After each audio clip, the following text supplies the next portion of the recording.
نبی صلی اللہ علیہ وسلم نے پچھلی امتوں میں ایک واقعہ سنایا.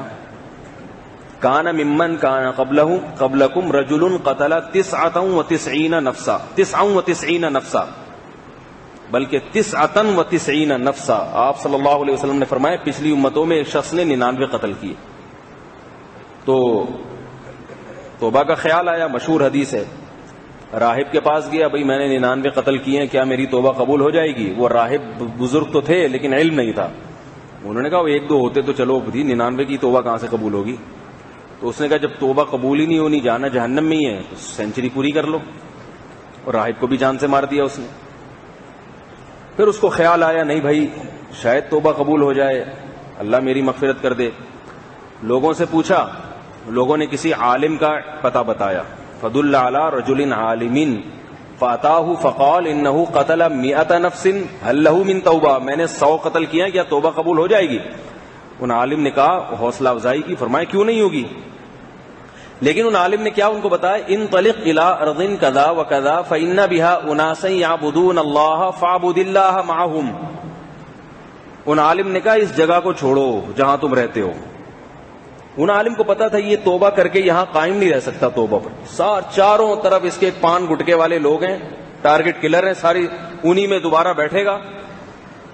بھئی انہی سے تو سیکھا ہے نا, سیاسی لوگوں سے پیسے لے لے کے انسانوں کو قتل کرنا سیکھے. جب ادھر ہی بیٹھے گا تھوڑے دن میں جب بے روزگار ہوگا تو اسے پتا ہے کہ بھئی ایک بندہ مارنے پہ اتنے ملتے ہیں, جب بھوک ستائے گی تو پھر بندہ مار دے گا, پھر توبہ کرے گا. تو 2-4 دفعہ جب ایسے توبہ توڑے گا تو مایوس ہو کے بولے گا بھائی میرا کام توبہ کرنا نہیں ہے, قتل میں لگ جائے گا ہمیشہ کے لیے.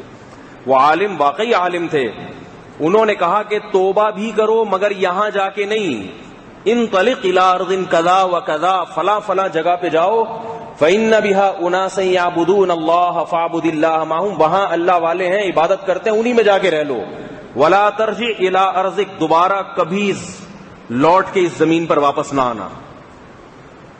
سچی توبہ کی نیت تھی نا اس کی, اس نے قربانی دی, اس نے کہا اپنے علاقے کو چھوڑ دوں گا میں.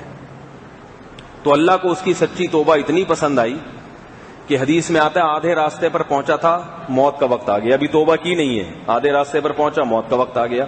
فاختصمت فیہ ملائکۃ الرحمہ وملائکۃ العذاب, فرمایا نبی صلی اللہ علیہ وسلم نے موت کے فرشتوں میں اور عذاب کے فرشتوں میں جھگڑا ہو گیا. قالت ملائکۃ الرحمہ جاء تائبا مقبلا الی اللہ عز وجل, جو رحمت کے فرشتے تھے انہوں نے کہا بھائی یہ تو توبہ کے ارادے سے نکلا ہے. جو عذاب کے فرشتے تھے انہوں نے کہا انہ لم یعمل خیرا قط, اس کے نامہ اعمال میں ایک نیکی بھی نہیں ہے, قتل سے بھرا ہوا ہے اس کا اعمال نامہ, ایک نیکی بھی نہیں ہے, کبھی اس نے اللہ کا نام نہیں لیا. تو ایسا آدمی جنت میں کیسے چلا جائے؟ بھئی کچھ تو ہونا اس کے پلے میں, ابھی تو توبہ بھی نہیں کی ہے, توبہ بھی نہیں کی ہے, کوئی نیکی ہے ہی نہیں. تو یہ کیسا آدمی ہے کہ گناہوں کے انبار لے کر آئے اور جائے جنت میں؟ یہ نہیں ہو سکتا. دونوں جھگڑ رہے ہیں, دونوں قسم کے فرق. یہ اللہ تعالیٰ کی ایک رحمت تھی, ورنہ اللہ چاہتے تو بتا دیتے, لیکن اللہ چاہتے ہیں کہ تھوڑا سا ان میں جھگڑا ہو پھر میں فیصلہ کروں. تو حدیث میں آتا ہے کہ ایک فرشتے کو اللہ نے بھیجا, کہا کہ جاؤ دونوں کے درمیان فیصلہ کرو, دلائل دونوں کے سنو. دونوں کے دلائل سنے تو جو قاضی اور جج بن کے فرشتہ آیا اس نے کہا دلائل تو دونوں کے معقول ہیں بھائی, ایک نیکی بھی نہیں ہے تو جنت میں کیسے جائے گا؟ لیکن بہرحال جا تو نیکی کے ارادے سے رہا ہے, توبہ کے ارادے سے رہا ہے, اگرچہ توبہ کی نہیں ہے. تو حدیث میں آتا ہے کہ اس فرشتے نے کہا کہ زمین ناپو, اگر یہ نیک لوگوں کی بستی کے قریب پہنچ چکا ہے تو اس کو نیک لوگوں میں شامل کر لو, اور اگر ابھی برے لوگوں کی بستی کے قریب ہے تو اس کو برے لوگوں میں شامل کر لو.